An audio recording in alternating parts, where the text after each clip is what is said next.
Memphis, 1974. A young guitarist stood backstage at the Mid-South Coliseum holding the splintered remains of what used to be his prized Gibson acoustic. His hands were shaking, not from anger, though he had every right to be furious, from disbelief, from the sick realization that the people responsible weren't going to face any consequences. They worked for Elvis Presley. And in Memphis, in 1974, that meant they were untouchable. What this kid didn't know was that Elvis himself was about to walk around the corner. And what happened in the next 5 minutes would become one of those stories that people still argue about decades later, because it revealed something about fame, power, and character that most people never get to see. His name was Marcus Webb, 19 years old, a local session musician who'd been hired to play rhythm guitar for the opening act. Nothing glamorous, just honest work that paid $40 for the night. The guitar was a 1967 Gibson J45 that his grandfather had given him before dying 2 years earlier. It wasn't the most expensive instrument in the world, but it was his, the only thing of real value he owned. And now it was destroyed. The damage happened during load-in, that chaotic period before a concert when equipment trucks arrive and crew members haul gear through narrow hallways and up freight elevators.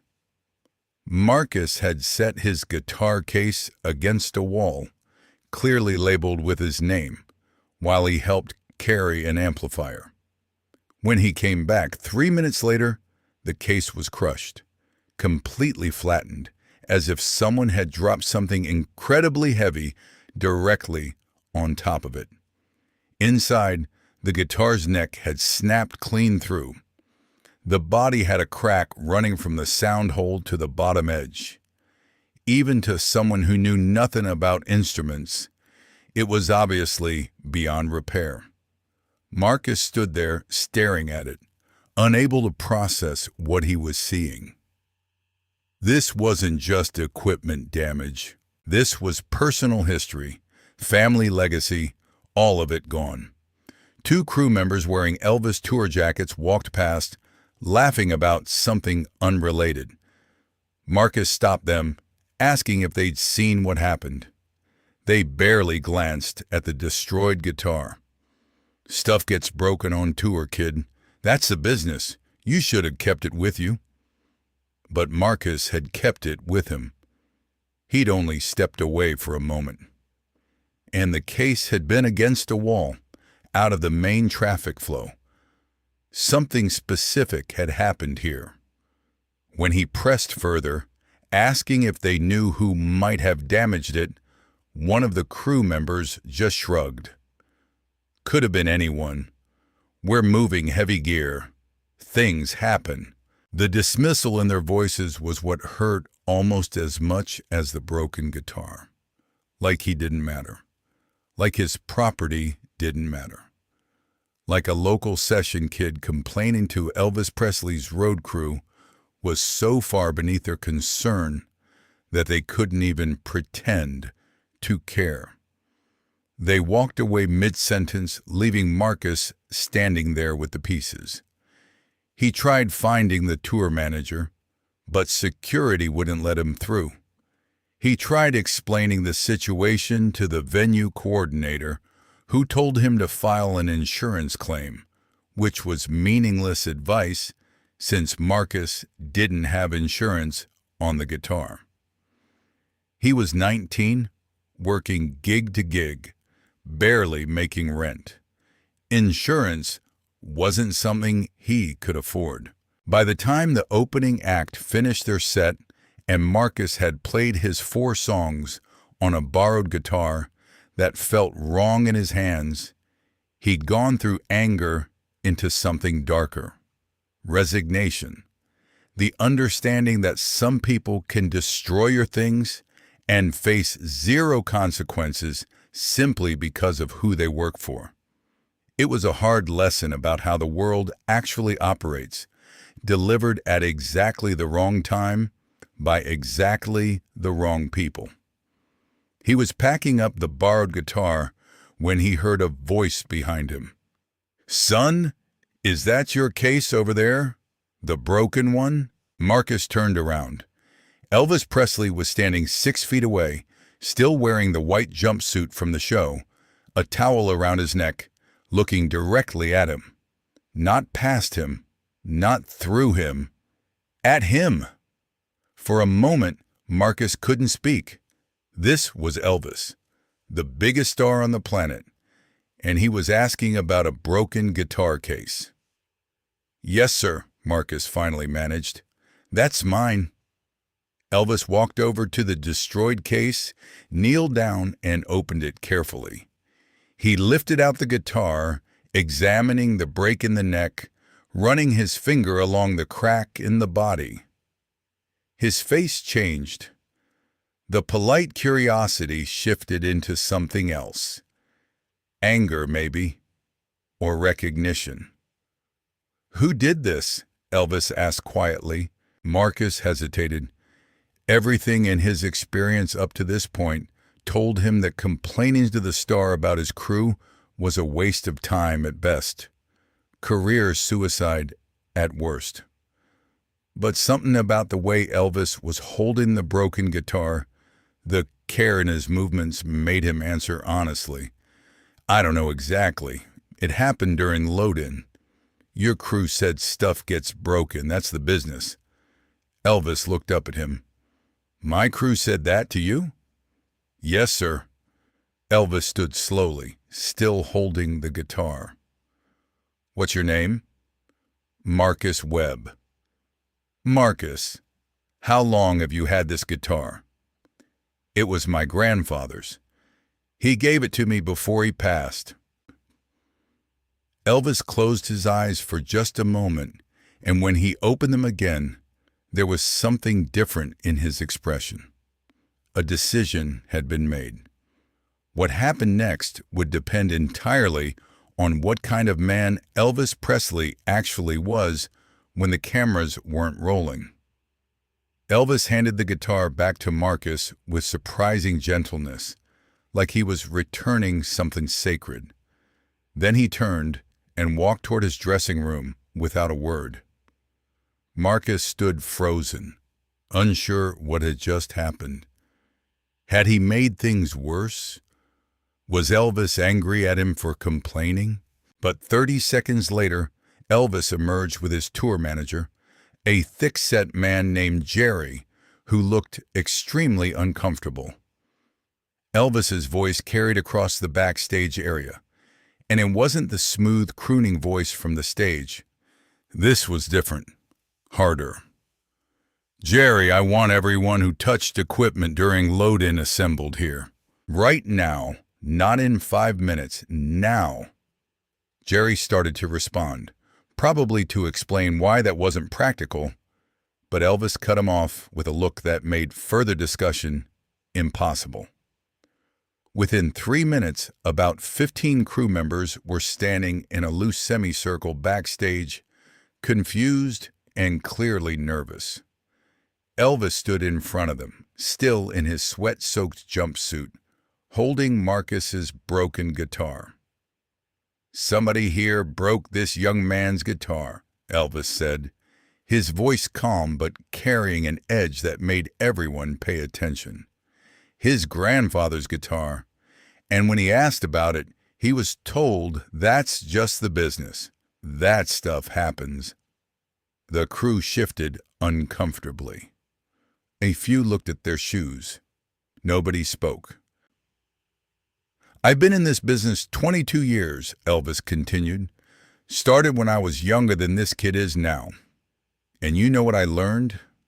The people who say that's just the business when they screw up are the same people who'd be screaming if it was their stuff that got broken."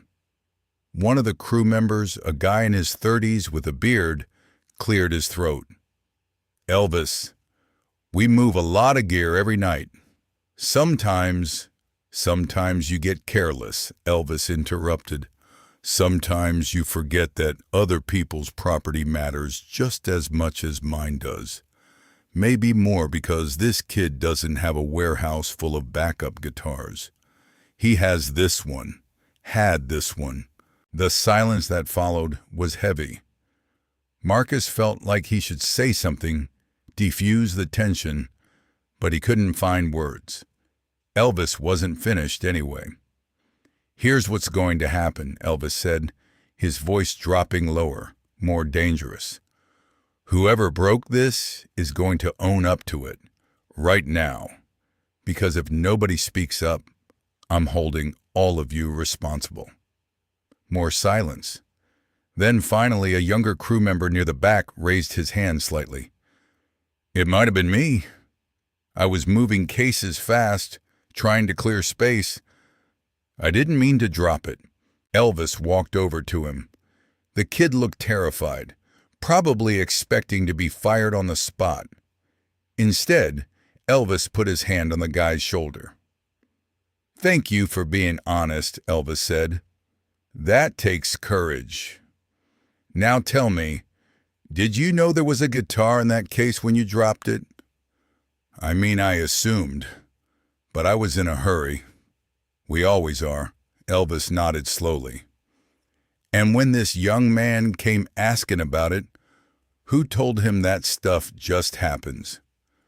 The kid hesitated, then gestured toward an older crew member, a guy who'd been with Elvis's team for years. "Rick said to tell him that. Said it wasn't our problem." Elvis turned toward Rick, and the temperature in the room seemed to drop 10 degrees. Rick, to his credit, didn't try to hide or deflect. He met Elvis's eyes directly. "You told him it wasn't your problem?" Elvis asked quietly. "We're on a tight schedule every night," Rick said defensively. "We don't have time to deal with every local musician who has an issue." "Every local musician," Elvis repeated, his voice flat. "That's how you see this? As an inconvenience?" Rick didn't answer, sensing he'd already said too much. Elvis turned back to face the whole crew. "Let me tell you something about local musicians and tight schedules and what matters. When I was coming up, playing every high school gym and county fair that would have me, I had one guitar. One. And it wasn't even mine. I borrowed it from a guy who believed in me enough to trust me with his most valuable possession." He paused, letting that sink in.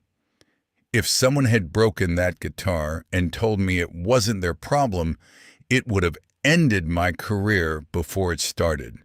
No second guitar, no rich parents to buy me a new one. Just done. Elvis walked back to Marcus and held up the broken guitar. "This instrument has history. It has meaning. It has value that has nothing to do with what you could sell it for. And when you treat it like it doesn't matter, you're treating him like he doesn't matter." The crew was completely silent now. Some looked genuinely ashamed. Others just looked uncomfortable. But everyone was listening. "Here's what's going to happen," Elvis said, his voice taking on a tone of finality. "This guitar is going to get repaired, not some quick fix. A proper restoration by the best luthier in Memphis. And the cost is coming out of the tour budget, which means it's coming from me." He turned to Rick.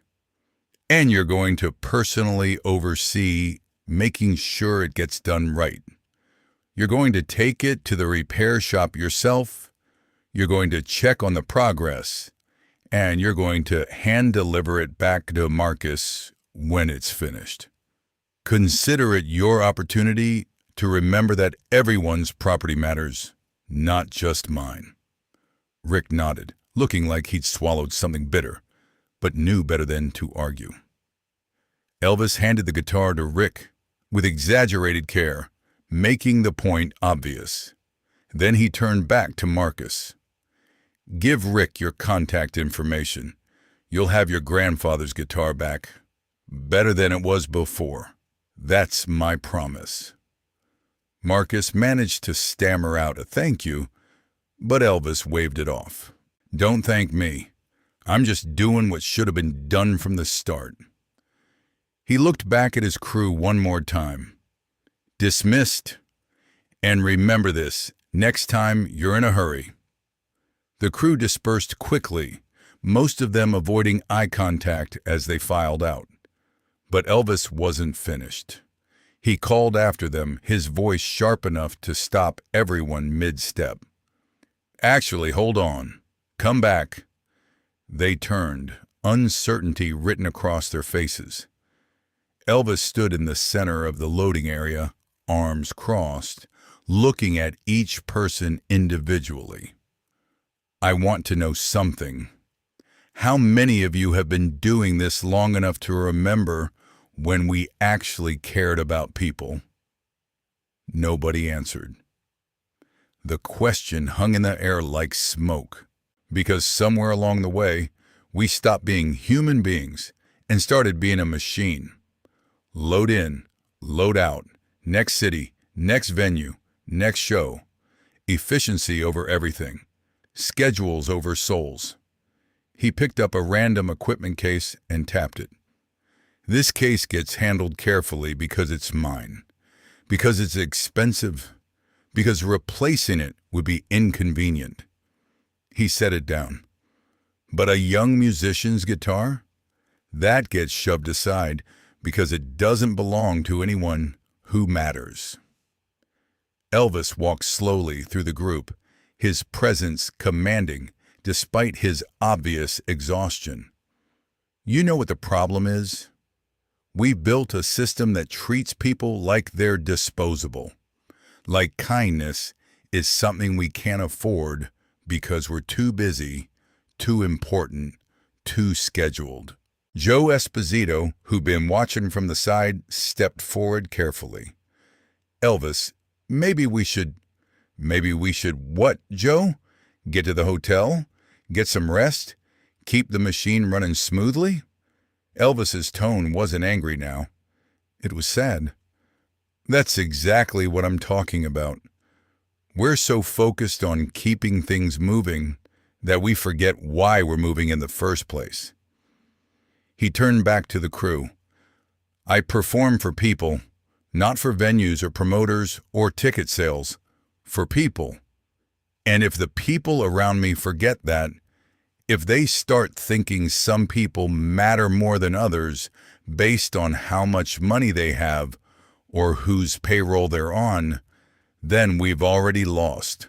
An older stagehand named Tommy raised his hand tentatively. "Elvis, for what it's worth, you're right. We got careless. It won't happen again." "It's not about this one incident," Elvis said, though his voice softened slightly. "It's about the attitude that made it possible. It's about the moment when we decided that being efficient was more important than being decent." Marcus, still standing near the door with his broken guitar, spoke up quietly. "Mr. Presley, I really appreciate everything you're doing, but I don't want to cause problems for... Nay, no. "You didn't cause anything," Elvis interrupted, pointing at him. "They did. By not thinking, by not caring, by treating your property like it was trash." He looked back at the crew. "And the scary part is, they probably didn't even realize they were doing it. It just became normal. That's how you lose your humanity, one small thoughtless act at a time." The silence that followed was different from before. It wasn't uncomfortable or defensive. It was reflective. People were actually considering what he'd said. "I've been guilty of it too," Elvis admitted, his voice dropping. "Getting so caught up in the circus of this life that I forget to see people, really see them, their struggles, their stories, their value as human beings, instead of just faces in a crowd or names on a crew list. He sat down on one of the equipment cases, suddenly looking older than his years. You want to know why I stopped the bus? Why I brought everyone back here?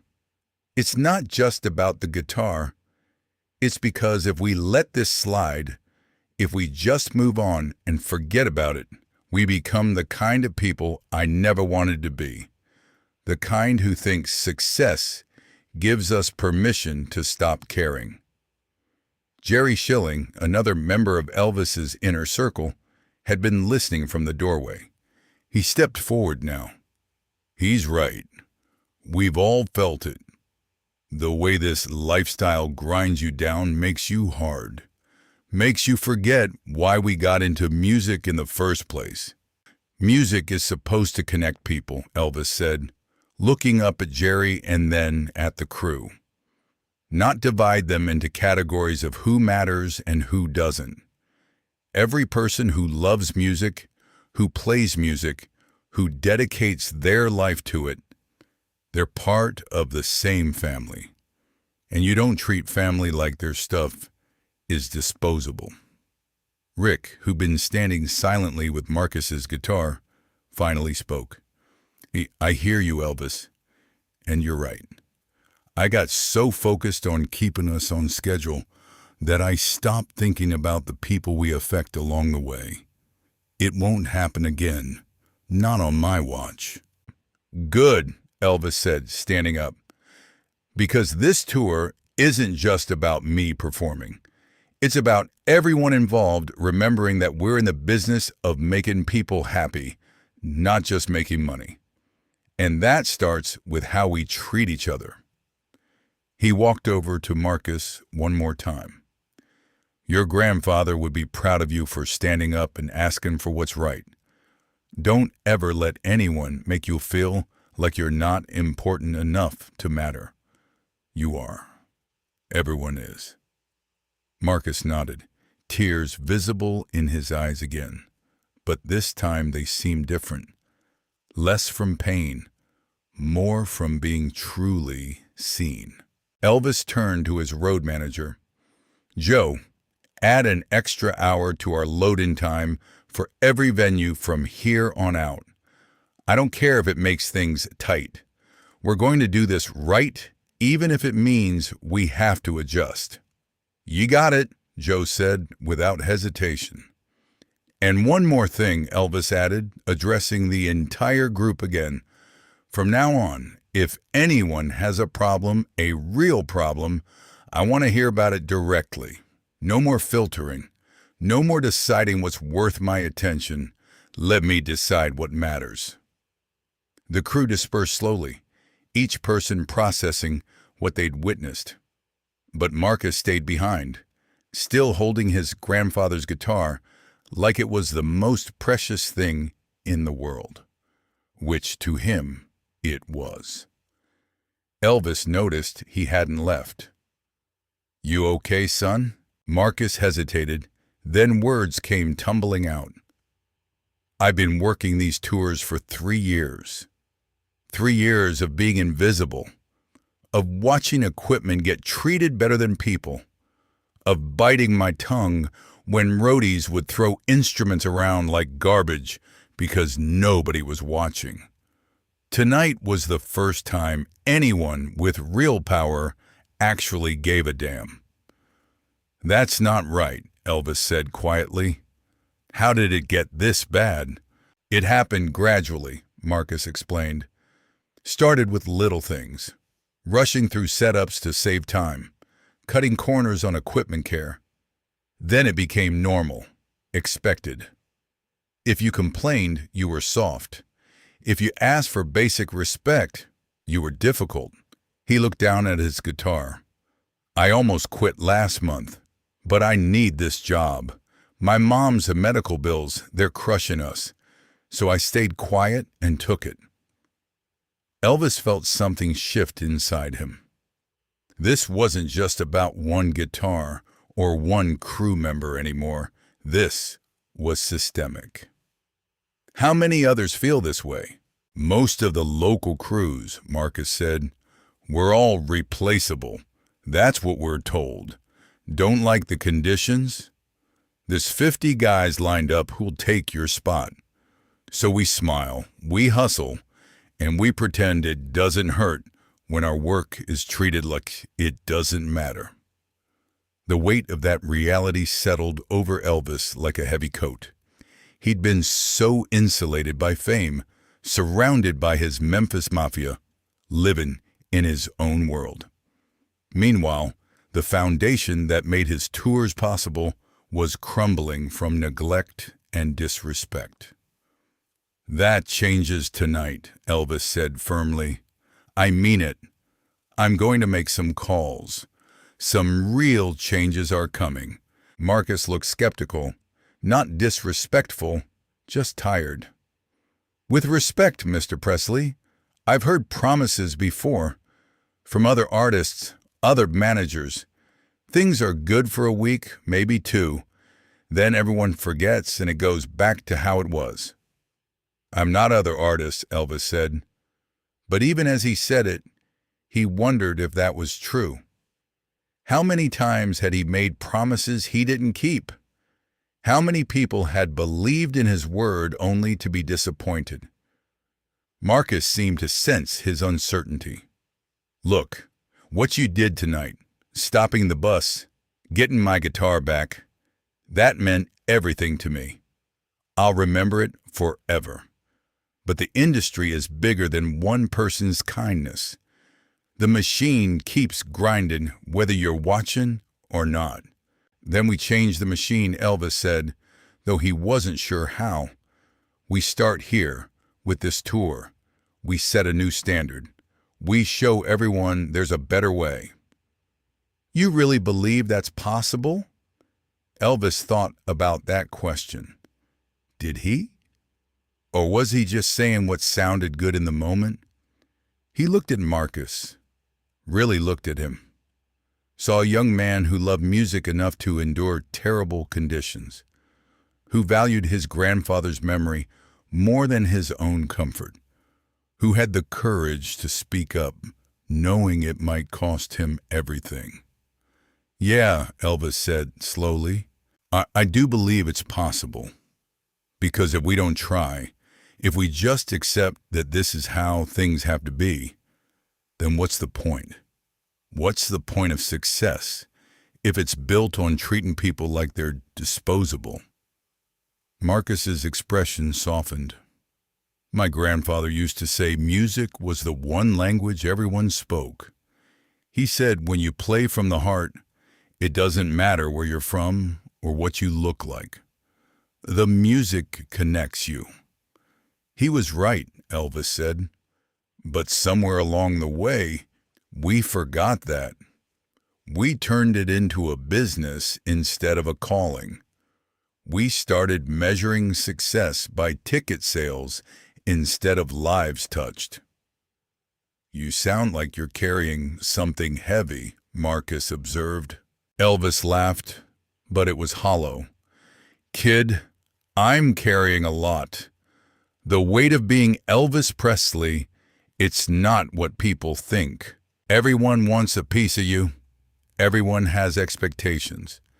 And somewhere in all that, you lose track of who you actually are underneath the jumpsuit and the reputation. Is that why you stopped the bus? Because you needed to remember? The question caught Elvis off guard. Was that it? Was this whole thing about Marcus's guitar? Or was it about Elvis trying to prove to himself that he was still capable of caring? That success hadn't completely hardened him. Maybe, Elvis admitted. Maybe I needed to remember that I can still make a difference beyond just performing. That I can use whatever influence I have to actually help people instead of just entertaining them. Those things aren't mutually exclusive, Marcus said. Entertainment helps people too. Music saved my life more than once. On the nights when my mom's illness felt like too much, When the medical bills seemed impossible, I'd put on your records and remember there was still beauty in the world. Elvis felt his throat tighten. Which songs? Can't Help Falling in Love was her favorite. Is her favorite. She's still fighting. Marcus smiled slightly. I play it for her on this guitar every Sunday. It's become our tradition. Something clicked into place for Elvis. This wasn't abstract anymore. This was real. This guitar wasn't just an instrument. It was a lifeline between a son and his sick mother. It was a memory and hope wrapped in wood and strings. And it had almost been lost because the system treated it as expendable. I want to meet her, Elvis said suddenly. Your mom. We're here for 3 more days. I want to come play that song for her, on that guitar. Marcus stared at him. You're serious? Completely serious? Give me the address. I'll make it happen. Marcus pulled out a crumpled piece of paper and wrote down an address in South Nashville. She doesn't know I'm on this tour. She thinks I'm working at the factory still. I send money home every week and tell her it's overtime pay. Now you've been lying to protect her from worrying? Wouldn't you? Elvis took the paper and folded it carefully into his pocket. Yeah, I would. I did the same thing with my mama when I first started out.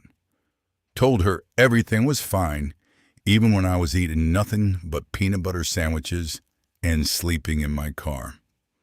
The conversation was interrupted by Red appearing in the doorway. Boss, we need to make a decision. Colonel's getting impatient. Elvis stood, his body reminding him of the pain he'd been ignoring. Tell him we're staying another day. Tell him I've got personal business to handle. Red's eyebrows shot up. You want me to tell the Colonel that? I'll tell him myself if you don't want to. After Red left, Elvis turned back to Marcus. Pack your stuff. You're not sleeping in cargo tonight. There's an extra bed in my suite that nobody's using, and tomorrow we're going shopping for a proper guitar case, one that could survive a nuclear blast. Mr. Presley, I can't. Elvis, and yes you can. Consider it an apology for what happened. You didn't throw my guitar. No, but I'm responsible for everyone on this tour. That includes you.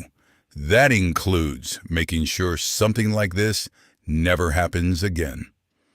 2 days later, Elvis found himself standing outside a modest duplex in a working-class neighborhood. The house needed paint. The porch sagged slightly, but the small garden out front was meticulously maintained, flowers blooming despite the late season. Marcus knocked, and a woman's voice called from inside. It's open, baby. They entered a living room that was clean but worn. Family photos covered every surface.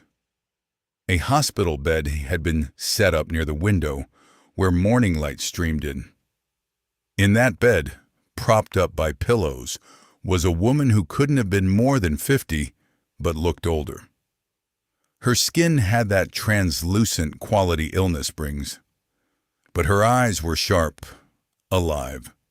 Those eyes went wide when she saw who was standing in her living room. Marcus, baby, why is Elvis Presley in my house? Long story, Mama. Marcus moved to her bedside and kissed her forehead. But he wanted to meet you. Elvis approached slowly, hat in hand, suddenly nervous in a way he hadn't been in years. Mrs. Williams, your son told me about your Sunday tradition. I thought maybe we could play for you today, even though it's Thursday. She looked between Elvis and Marcus, tears already forming. You came to my house to play music for me? If that's all right with you, ma'am. All right. Baby, I've been listening to your voice since before Marcus was born.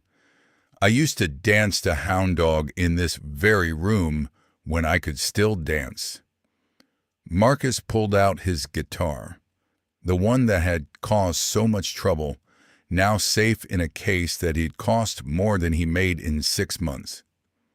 Elvis borrowed an acoustic from Marcus's collection, a battered instrument that had clearly seen years of use. They started with Can't Help Falling in Love, just as Marcus had described. Elvis sang it differently than he did in concerts.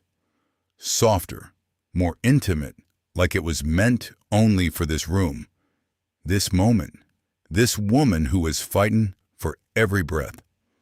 Mrs. Williams cried through the entire song, but they were good tears. The kind that come when beauty breaks through suffering, when hope pushes back against darkness for just a moment. When they finished, she reached for Marcus's hand. "Baby, you didn't tell me you could play like that. I learned from the best, Mama. You always said music was medicine." It is. Right now, it's better than anything the doctors have given me. Elvis stayed for 2 hours. They played every song she requested, some gospel, some blues, some of his own hits. Between songs, she told stories about Marcus's childhood, about his grandfather who taught him guitar, about the dreams she'd had for her son before illness rewrote their family story. Before Elvis left, he pressed an envelope into Marcus's hand. "For your mama's medical bills. It's not charity. It's payment for reminding me why I started doing this in the first place." Marcus tried to refuse, but Elvis was already halfway out the door. "Your mama was right. Music is medicine, but so is making sure the people who create it can take care of their families. Don't argue with me on this." The tour continued, but something had shifted. Elvis made changes, better accommodation for crew members, equipment insurance that actually covered personal items, a fund for emergencies, small things that made big differences. Marcus stayed on as a guitarist, eventually moving to the main stage, his grandfather's guitar finally getting the spotlight it deserved.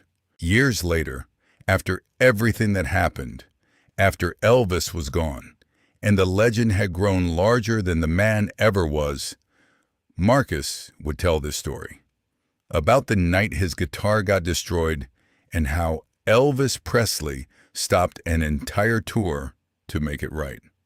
About playing music in his mother's living room with the king of rock and roll. "People remember Elvis for the jumpsuit in the Vegas shows," Marcus would say, "but I remember him for the day he chose to be human instead of just being Elvis. That's the man worth remembering." The guitar that got destroyed that night hangs in Marcus's studio now, fully restored, the cracks still visible like scars that tell a story. He never sold it, never traded it for something newer, because it represents something beyond wood and strings. It's proof that sometimes the powerful choose compassion over convenience. That fame doesn't have to mean losing your humanity. Mrs. Williams lived another 8 years after that Thursday afternoon concert, long enough to see her son become a respected session musician, long enough to watch him teach guitar to kids in their neighborhood, passing forward the kindness that changed everything. She'd tell anyone who'd listen about the day Elvis came to her house, how his music gave her strength when medicine couldn't. The crew member who dropped the case, the one who admitted it, stayed with Elvis's tour until the very end. He became known as the most careful equipment handler in the business, because sometimes being held accountable changes you. Sometimes witnessing grace transforms how you move through the world. That's what this story is really about. Not guitars or tours, or even Elvis himself. It's about the choice we all face when someone beneath us in the hierarchy gets hurt by our carelessness. Do we hide behind excuses and schedules, or do we stop everything and make it right? Elvis chose to stop, and in that choice, he proved something more valuable than any gold record. That true power isn't measured by how many people you can command. It's measured by how you treat people when nobody's watching, when it would be easier to just keep moving.